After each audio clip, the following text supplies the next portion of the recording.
Hey guys, Desolate Magic here, and it looks like just hours ago, the UK House of Lords has finished its final report, 200 pages, on what they think about loot boxes and basically gambling inside of video games. And a lot of people were just generally surface level, like, get your hands off my video games. Anytime the government steps in, they do stupid stuff, which is generally true. It's usually exaggerated for show. It's for the parents, it's for the voters. It does nothing, and it just gets in the way and is stupid. That's almost every video game law ever. But this one, I mean, it's rare when on the surface it looks bad, and then the more information you get about this whole scene in like CSGO and FIFA, the worse it gets. So I'm not surprised a bunch of disconnected, clueless old white guys decided to look into it and were like, whoa, holy crap. And the gist of the report is, yeah, throw the book at it. Just start litigating it. This is terrible. Now, a lot of people are reporting, oh, what are they going to do? What if they do this? They're going to do this. I think they're going to do this. What if they do this? Because it's sensationalist, exaggerated nonsense. I know, welcome to 2020. Responsible journalism? What's that? I'm just going to wildly speculate. Oh, all video games are going to be illegal in UK in 5 minutes. They're not even looking to flip a switch and just be like, the big three, TF2, CSGO, and FIFA, those are like the worst abusers of loot boxes, I guess. Just illegal, can't play them, can't own them, nothing, banned, goodbye. As with most things in politics, especially stuff that I guess could be seen as partially controversial, and there's people on both sides and differing opinions. The end result landed somewhere in the middle. So I want to lead with like the thing that a lot of people are burying here. So the first thing they want or recommend or whatever is number one, they want to put like a little speed limit, purchase limit, open limit, open delay interval, whatever on loot boxes. So you can't just buy 100 of them for $1,000. I think, yeah, probably a spending ceiling. That's going to do a lot more good than bad. I mean, the thing is, though, if you just say, oh, no more than 5 loot boxes a day, well, every game's different. That might be a lot to, FIFA, or it might not be a lot to Magic the Gathering Online, which is why I'm making this video. Yeah, 5 boosters, hello. And plus, if they're just like, oh, you could open 3 loot boxes a day or 5 loot boxes a day, whatever it is, they'll just make the loot boxes bigger and then more expensive. So you're opening 1, it's really, you're opening 10. So that ain't gonna work. What if they just put like a price limit on it? Well then, I don't know, people will just come back and spend money every day. I don't know. There's no perfect solution, but I think anything involving pumping the brakes, probably pretty good. The way they phrase it, I think, is idiotic, and they're probably gonna screw it up though and end up doing nothing like the government always does. So number 2, they want to just somehow not allow people below the age of 16 access to any game with loot boxes, I guess. Or they can play the game, but they can't use the loot boxes, which, good luck with that. Why even bother? You might as well ban them from the game. I kind of agree with that. I mean, is a 16-year-old as wise in making, non-self-destructive choices compared to a 25-year-old? Hell no. But compared to a 12-year-old, oh my gosh, yes, night and day. So I guess they had to put it somewhere, and at least in America, we let 16-year-olds drive. So, whatever. I mean, there are some 30-year-olds that shouldn't be let anywhere near loot boxes, so, you just gotta draw the line somewhere. I would have maybe said 13, 14. That's the usual cutoff for a lot of stuff in America, but whatever, 16, it's good too. Then the third thing they want, this is really weird, a ban on advertising of these games or products that contain this at sports venues. So I don't see anything in here about, on TV while you're watching sports, or on live streams, or on the internet, or any. So if you physically attend a soccer game in England named it soccer, by the way, then you can't see a billboard for the game. Oh no, that affects, 30 to 60,000 people in the stadium? I mean, I could see, okay, don't let FIFA, advertise at a soccer game. Like, okay, that's a little close. I don't know, I guess, whatever. As if soccer fans are never going to hear of FIFA or never be interested in it or hear about it elsewhere. But like, oh, no advertisements for Team Fortress 2 at a tennis game. Okay, I'm sure they're just crushed by that. That one seems odd, but they said it may include esports events because they're trying to pretend that they're real sports. I mean, so is bowling and darts. You can be fat as hell, so it's not all athletics. Some of it's, chess, I'd consider that almost a sport. So, whatever. I don't want to disrespect esports. But, yeah, those are the big 3. So it's not just like, oh, no more CSGO for you. Unless, I guess, you're under 16. Although, you could play CSGO with no loot boxes and just be like, whatever. I mean, so what? Oh, no, less or no cosmetics. I legit don't know how that system works. Never played the game. It's almost like you can enjoy the game without that. So, whatever. But I'm not surprised they reached this conclusion after, like, the National Health Service, the Children's Commission or Commissioner or whatever, they were jumping all over this in late 2019 to early 2020, and they all contributed to this. There's only one conclusion you can come to. It's harmful, It's stupid. It's meant to be addictive. It's bad. It's manipulative. It's terrible. Loot boxes suck. So the big question on everybody in this community's mind is, how will this affect TF2? Just kidding. MTGO. Magic the Gathering Online.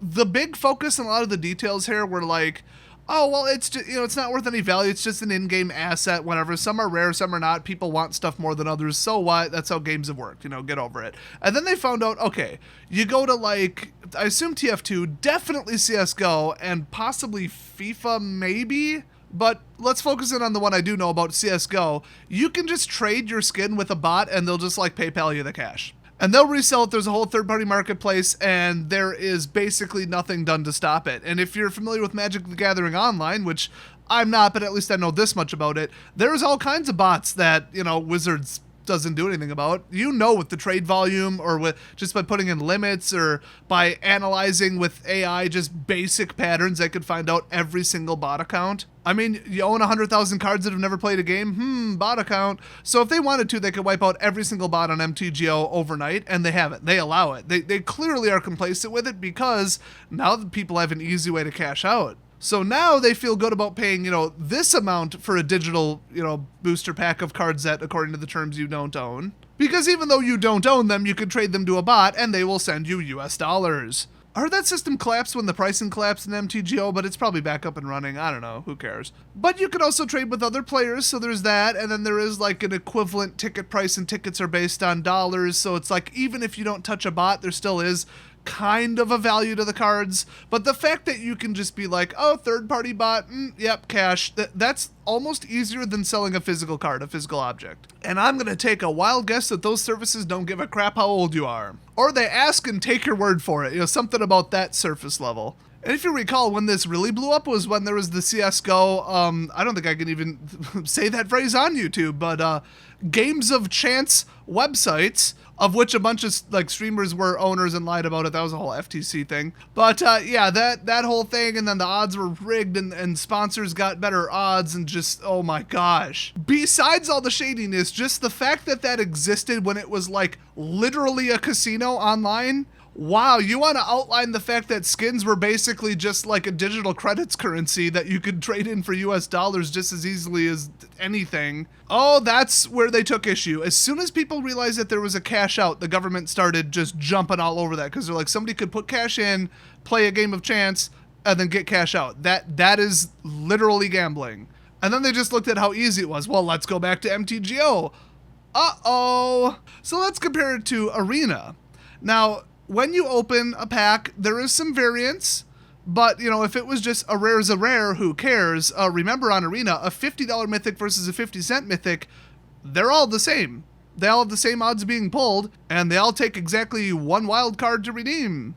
Basically, opening a booster pack costs money at the end of the day. It doesn't have to, but you guys know what I mean. It's gems, whatever. And then you could get a mythic, you could get a rare, or you could get a wild card. Okay, and then the cards' representations on other digital platforms and in paper have provable value. Some are worth more than others.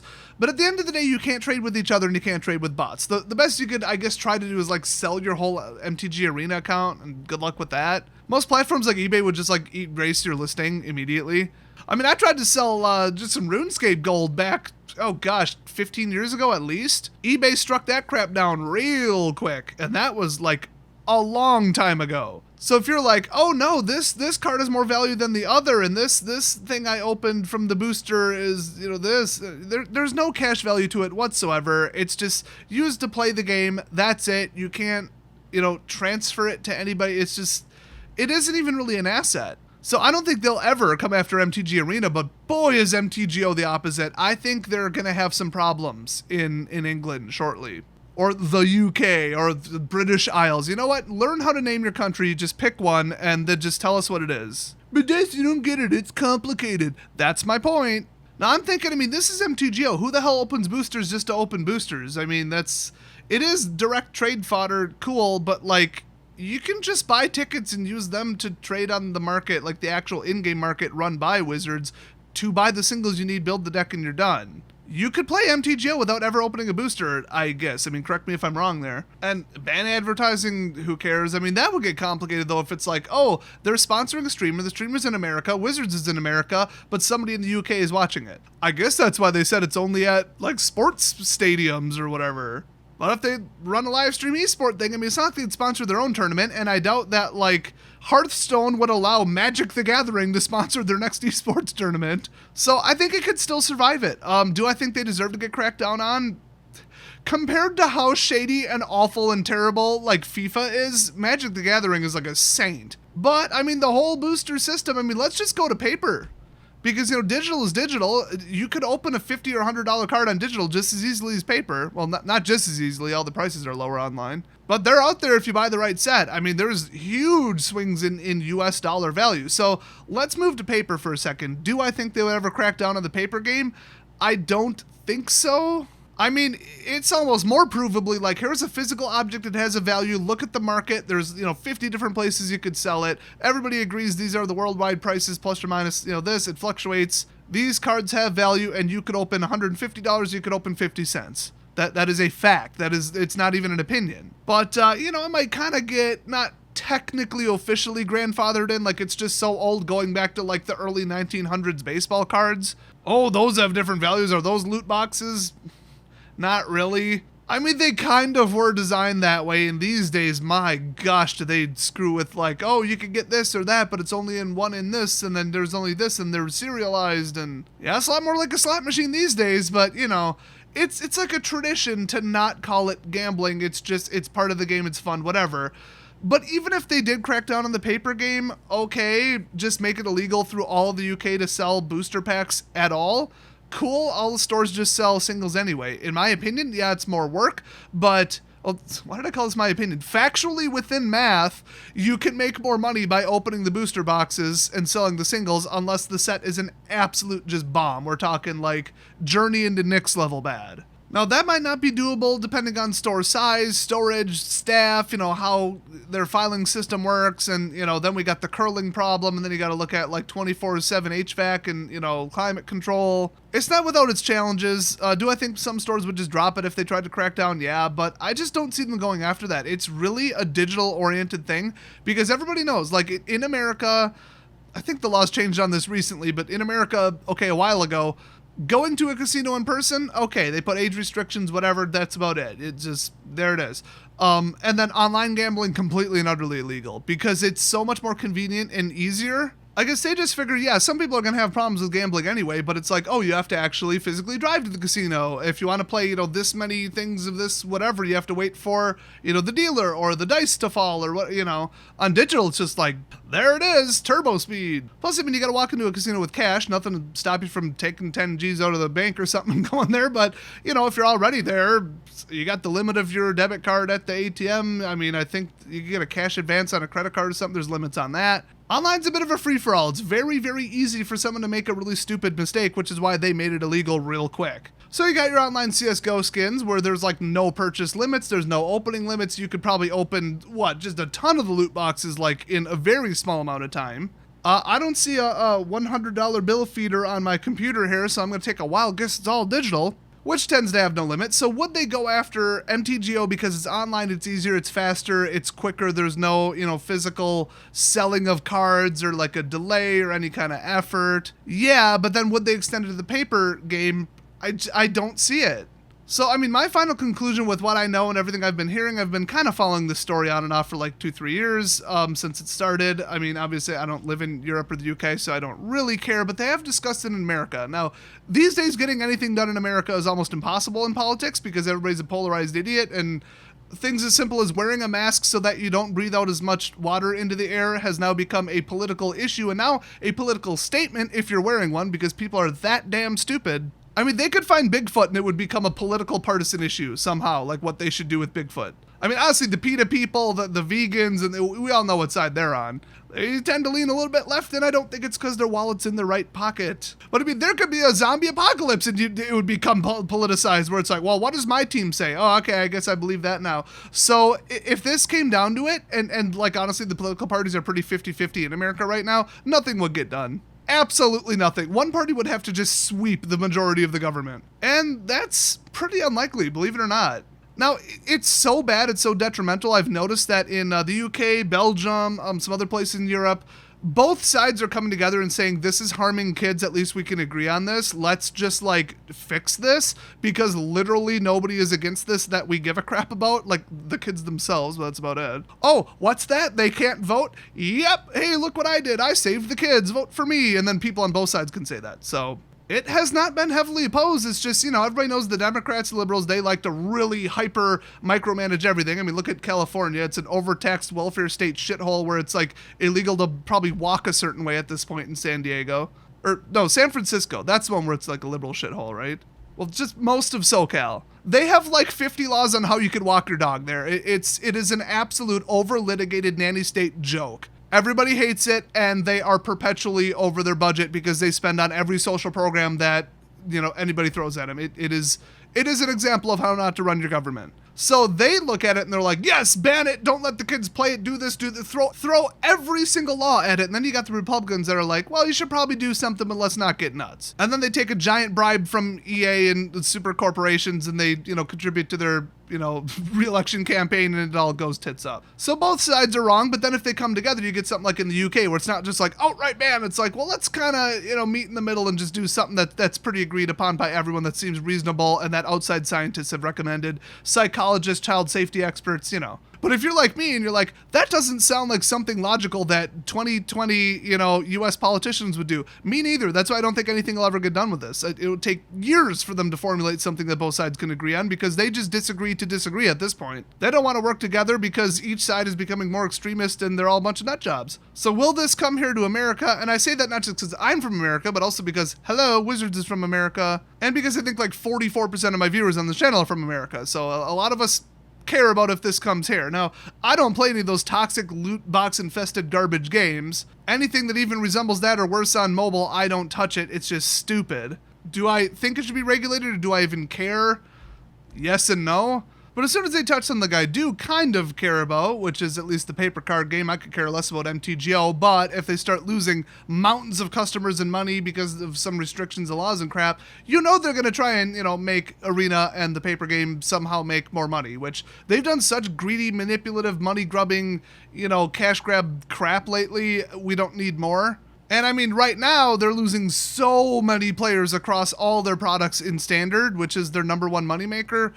Oh boy, I've seen some alleged numbers. It is not pretty. People are pissed. People are not tolerating it. Their stores are closed. They're just moving on to other things in huge numbers. So I don't think we also need litigation on top of it, ruining Wizards' bottom line again. It's like, yeah, they deserve it. They're a terrible company, but, I also want the game to continue. So I'd rather it's just, government hands off and whatever, but it's like, have I ever even heard of somebody getting manipulated or addicted to opening, boosters on MTGO? I don't know if it is a thing. I guess nobody talks about it. But like, FIFA and CSGO, I mean, I've heard of kids, like literally kids, they'll like go to great lengths to spend hundreds of dollars. We're talking like people who are like 12, 13, 14. We're talking cash for like prepaid visas or borrowing their parents' credit card. Obviously there's some psychological addiction problems going on there because that's how it's designed. It's got the big flashy pretty colors. It's like, well, when it comes to card games, it's like, oh, this is just like paper. You open a booster, you get cards. Cool. It's not like this big sensational, manipulative, flashing colors and great crazy sound effects and, dramatic stopping of a wheel on just the right thing. You know what I'm talking about. You guys have seen FIFA. I wouldn't describe MTGO that way, and I think because it's not designed that way, it's a lot less of a problem to a lot fewer people. At a certain point, playing the damn game, building a deck and playing the game is more exciting and intense than, oh, I opened another booster, oh, look, I got cards. And honestly, we also are lacking like the hyper rares. I mean, if you open 100 packs of something, you're going to get pretty consistently X amount of the rarest, most valuable cards, pretty predictably. So it's just going to be like, oh, there's another one, and there's another one. So it doesn't quite have that like flash, designed from the ground up to be horrible aspect to it. So that's one reason, one argument that I think the government should keep their hands off of MTGO in the UK and outside. But I mean, compared to even CSGO, oh my gosh, it is like the example of online gambling with US dollar backed things. It just doesn't have the feel or like the veneer of it. It doesn't look like it on the surface. It's just mathematically and with the US dollar backing, it does kind of act like it. So I could kind of go either way on it. I mean, if they want to just block everyone 16 and under from even playing MTGO at all, I mean, it would suck for existing people. But, I mean, whatever. You know, jump on Arena. How the hell do most people under 16 have enough money to even play MTGO? You know, so like, oh, big loss there, plus the toxicity in the chat. I mean, I'm not saying people under 16 are more toxic than above 16, but that is what I'm saying because that is true. No offense to all the civilized shorties watching this video. I have noticed that at least in Paper Magic, the most like polite, civil, and like reasonable mature players are like the 13 and 14-year-olds, which is hilarious. And it's like the like 17 to 22-year-olds who get all heated and start accusing you of winning just because of luck or cheating or just losing their crap at F&M. I made a whole video on this and every single comment was like, you're right, I've only seen a couple like 13 or 14-year-olds play the game, but they were like the most mature, polite, civil players. And then we got these whiny 22-year-olds bitching about how their $800 deck only lost because you outdrew them and blah, blah, blah, blah, blah. It's a bit of an anomaly, but still, when it comes to just like spending cash on an online thing with no accountability, nobody around you, and nobody knowing what you're doing, yeah, I could see how that could become a problem. So I'm okay with anything they want to do within reason. It's just usually the phrase within reason, the government doesn't even know what that means. I mean, look at gun laws. Some of them, especially the Clinton ones, were just idiotic. They provably did nothing, and then people still double down on, oh, look how good this gun ban did. It didn't do anything. The couple cities with the harshest gun laws have the highest gun crime, because only the criminals have guns. It's that simple. Why politicians can't see that or draw conclusions from clear data pointing one direction? Got me, but while reasonable laws, like I said, not really their specialty. Why is it all 50 states pepper spray considered a deadly weapon?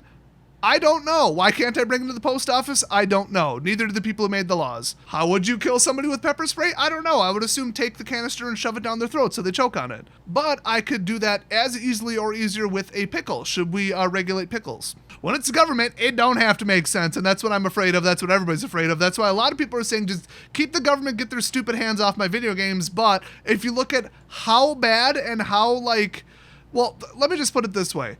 They have studies where they found people who played a lot of loot box games and got a little like out of control with it, grew up to have gambling problems or self-control problems. Now, you got the chicken or the egg thing where they just was their personality like that and they were affected by both. I mean, there's an argument there, but generally the numbers point to this is psychologically bad for children. We have the giant large-scale numbers to prove it from multiple properly run professional scientific studies. So it's like that I can get behind. If something is harming kids because they're not mature enough to handle it, then yeah, block it. Do something about it. So here's hoping they don't go too far with it. But I just wanted to fill you guys in on it because a lot of people are like, oh, I just heard about this news. Crap, is this going to affect Magic? Like, are we gonna, how far are they going to go? We're talking paper, we're talking digital. I think at the end of the day, like I said, Arena is safe no matter what. So that's at least one thing they'll keep their hands off of. If they don't, it would make absolutely no sense whatsoever. And honestly, I'll just pull like a Google or Facebook and just violate the law, tell them to piss off and, threaten to leave their country. So thanks for watching, everybody, and I'll see you next video.